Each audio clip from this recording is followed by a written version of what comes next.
Hello, and welcome to a look at the latest Formula 1 news with me, Joseph Crome. The latest news after qualifying on Saturday the 24th of March 2012 of the Malaysian Grand Prix, and this is how the grid shapes up. On pole, Lewis Hamilton. Second, Jenson Button. Third, Michael Schumacher. Fourth, Mark Webber. Fifth, Sebastian Vettel. Sixth, Romain Grosjean. Seventh, Nico Rosberg. Eighth, Fernando Alonso. Ninth, Perez. 10th, Kimi Raikkonen. And in 12th position, Felipe Massa. And in 14th position, Britain's Paul Di Resta. And something to mention is that Kovalainen takes up the rear of the grid after his 5-place grid penalty, and also Kimi Raikkonen would have qualified 5th if it was not for his 5-place grid penalty. So he actually qualified 5th, but he got relegated to 10th position because of his 5-place grid penalty, which consequently moved everybody else below him up a position, up to obviously 10th position. So here is a few quotes from the drivers. This is after qualifying on Saturday at the Sepang International Circuit. This is a quote from Lewis Hamilton saying, "The key will be looking after the tyres in the race." And Jenson Button said after qualifying on Saturday, "Anybody in the top 4 has a chance of winning." And Michael Schumacher's comment after Saturday's qualifying session in Sepang was, "I'll be trying my best to retain my position tomorrow," or words to that effect. He meant that it's all very well qualifying third, but he wants to stay there for the end of tomorrow's race and even possibly move up from third position with any luck. And the weather forecast for the race on Sunday in Sepang is... this weather forecast is supplied by BBC Weather and the meteorologist Phil Avery, which is a very reliable source for the weather. The BBC is well known for very accurate weather forecasts, which of course is in association with the Met Office, the best meteorological service in the whole world. So this is the forecast for Sunday's race. But it looks like the risk of heavy downpours are a major risk during the race, but there should also be spells of dry and sunnier weather mixed in too.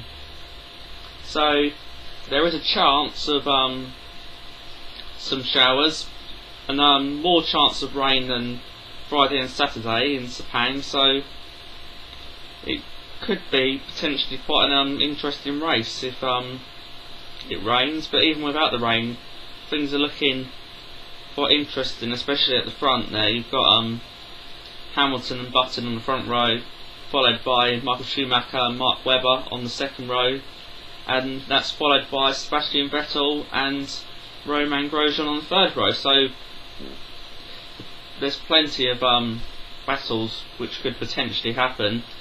I'm personally quite looking forward to the battle around the first 2 or 3 corners of the top 3 or 4, especially the top 3. You got Michael Schumacher, who's in 3rd place on the grid, and he is very well known for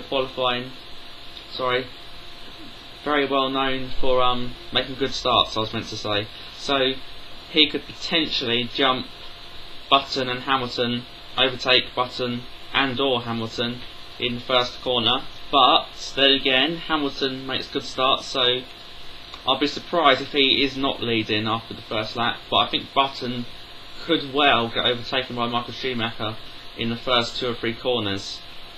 And I think where the Mercedes will have a real advantage is as you come out of the first 2 corners, you know, the 2 kinks, you've got a long straight, and that is where I think Michael Schumacher could really use his speed, his straight line speed, to his advantage, and get right up behind Button and overtake him and go up the inside, you know, on the right hand side when you go up to the entrance to the 3rd corner.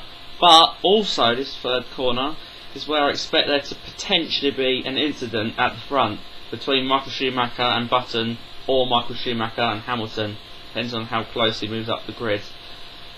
But this is obviously all presuming that Michael Schumacher has a great start. He could have a terrible start, you know, it's possible.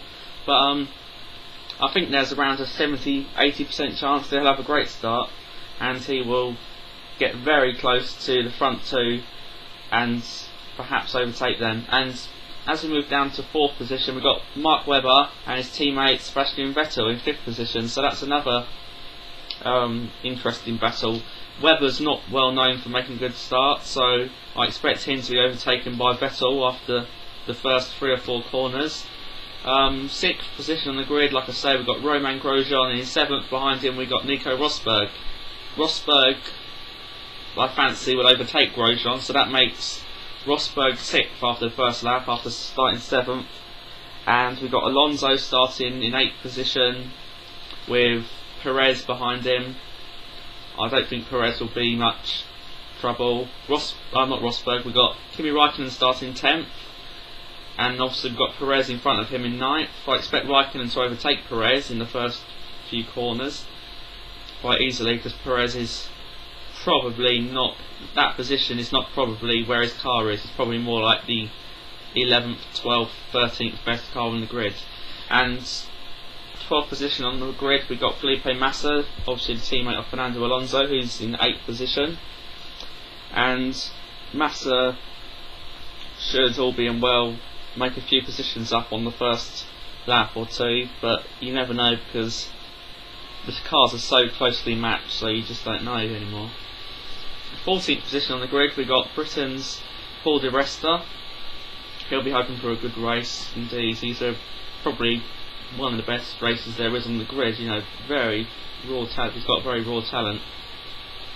And that's pretty much all there is to say. I hope you enjoy a race, and that you obviously remember to put your clocks forward 1 hour tonight, because the clocks go forward 1 hour for British summertime. This is in Great Britain, England, Wales, Scotland and Northern Ireland, in other words. Don't forget to put your clocks forward, therefore I don't want you missing the beginning of the race on Sunday. And I wish you good night's sleep, and hope you enjoy the race. Goodbye.